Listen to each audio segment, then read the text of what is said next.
تجزیہ کر کے دیکھنا چاہیے کہ اس ملک کے لیے استحکام کی بنیادیں کون کون سی ہیں، کوئی ہے بھی کہ نہیں۔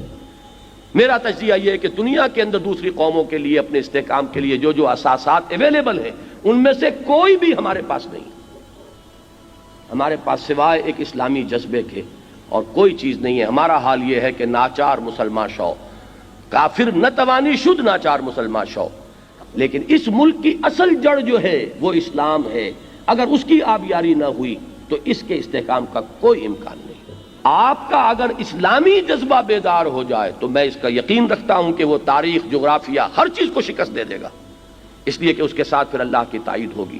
لیکن اگر وہ اسلامی جذبہ دوبارہ بیدار نہ ہوا تو کوئی اور چیز نہیں ہے کہ جو اس پاورفل ویکیوم کے اندر اس کو سک ہونے سے روک سکے۔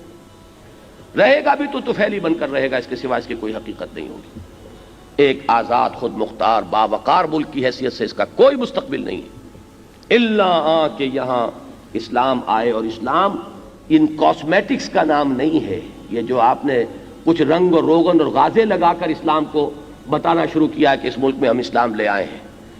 اسلام اصل میں نام ہے اس نظام عدل و قسط کا جس میں سماجی، معاشی، سیاسی سطح پر وہ انصاف ہو، ایکسپلائٹیشن کی ہر شکل کو ختم کر دیا جائے، اور اس طریقے سے ختم کیا جائے جس طریقے سے کہ اللہ اور اس کا رسول ختم کروانا چاہتے ہیں۔